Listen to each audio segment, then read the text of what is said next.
We're joined with Concord Rangers first team manager Sammy Collins. Firstly, welcome to Concord. Welcome back. How do you feel? Yeah, really happy and excited to be back at this club. Been a few years now, but to have this opportunity really excites me. I'm really happy to be back. When we look at your backroom staff, can you tell us a bit more about it?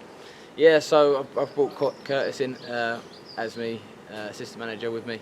Known Curtis for about just over 10 years now. Bump paths every now and then. The reason I've reached out to him for this particular role, another club that's close to my heart, East Thurrock, I went back to a few years back and on the playing side of things, and Curtis joined me there to help out in a difficult time. And I see what it was like around the players in the change room, again on and off the pitch. It's something that really stuck with me. So when this opportunity presented itself, Curtis was the first person I called to go on the journey with me. So I'm really happy to have him with me. Danny Clare, goalkeeping coach, I've known from when I was playing at Concord, from Canby as well. So local, loves the club. So again, that was a no-brainer. Once I see the situation he had at Chelmsford, I reached out to him. Alex O'Leary is someone who's really impressed me from working with him in this short amount of time. I know him previously from a few years back. We had a pre-season together at Concord, but the link he brings from the strong youth team that we've had over the years into the first team is good. His knowledge of those players and what they can bring is a good connection to have.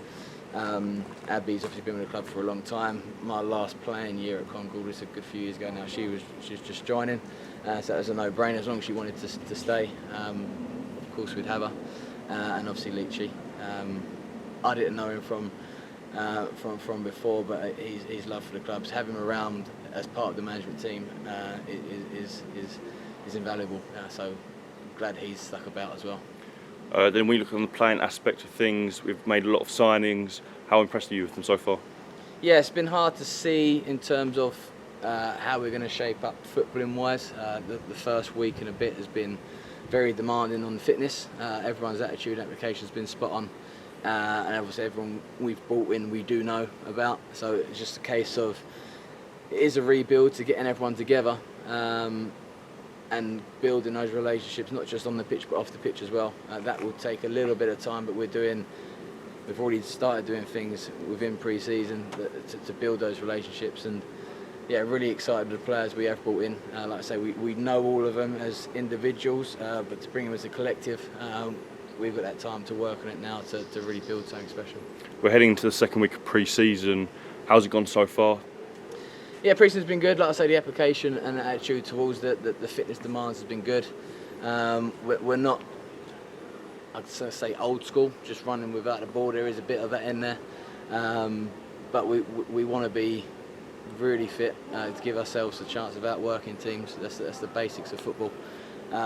So the fact the group are buying into that and doing extras, not just the demand we're putting on them, but doing the extras to start pre-season. In a few weeks' time, it'll be a little bit more strategic in terms of gameplay, game plan, set pieces, execution, as the pre-season progresses. But the fact that everyone's buying into this part, which is I've been there as the player, it's the toughest part of pre-season. That first 3-4 weeks to get the leg work in, it's been a really good start.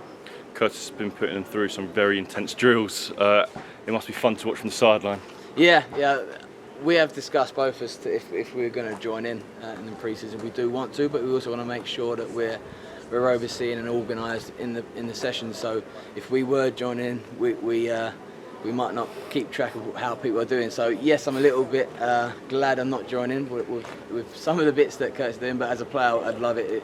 I'd potentially have a little moment at a time, but it's all for the greater good to get that work in, and it's all for the benefit of the player. We're starting to get into the matches now. What are your expectations for the first couple of weeks before we get towards the start of the actual playing season?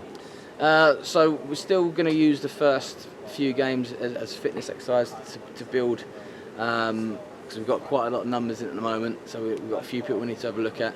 So the first few games of pre-season, we're running training sessions along with the game time that they're going to get. From there, I'll have to start trimming the squad down into more numbers that we'll be working with during the season, and from then, as the games go on, we'll have a bit more of an identity and playing style of what we got. But yeah, I'm excited the games are coming up. That does change the dynamic a little bit of obviously the sessions and the work we're putting into players, and I'm sure they're excited to get onto a pitch and play a game of football as well. This is your first season as management, so talking about yourself, how are you feeling personally about this new start? It's something I've been looking into for a while. There's only a select few clubs that I think I'd like to go in, obviously Concord being one of them, because I know the club and what it's done for me in the past. This was one of the clubs I've really interested to get involved in. Coming away from the playing side, I found an easy transition because, quite simply, I'm not as good as I used to be for various reasons, whether it's injuries, family life, work life, wherever the reasons are. I've not been able to hit the levels that I used to be able to hit, and it frustrates me.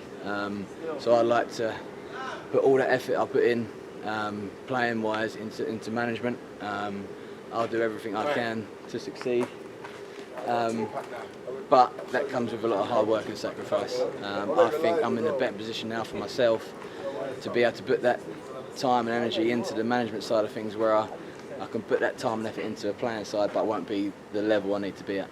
So I think it's the right time thankful for this opportunity, because it might not come along, but I have been looking to get into this side of the game for a while now. Like I say, I've not been myself as a player for 5-6 years now, which frustrates me. So if I can't give the levels on the pitch, I want to give them high levels elsewhere. I'm confident in myself. I don't want to come across as arrogant, but I'd like to think that from my knowledge from playing football and being around a little bit because I've not been as good, I've not been playing as much. So I've seen the game from the sideline, whether it's on the bench or wherever it may be. I've seen how managers have handled things. So I've had a lot of good managers. So what my idea in my mind is to try and pick the good things out of the managers that I've played under and put them together, and also the bad things that I thought haven't worked to try and avoid. But yeah, I don't feel at the moment, the first couple of weeks in pre-season, I'm not missing playing at all. That's not because of the running. It's just I'm really excited about building something special. That's perfect. Thank you. Lovely.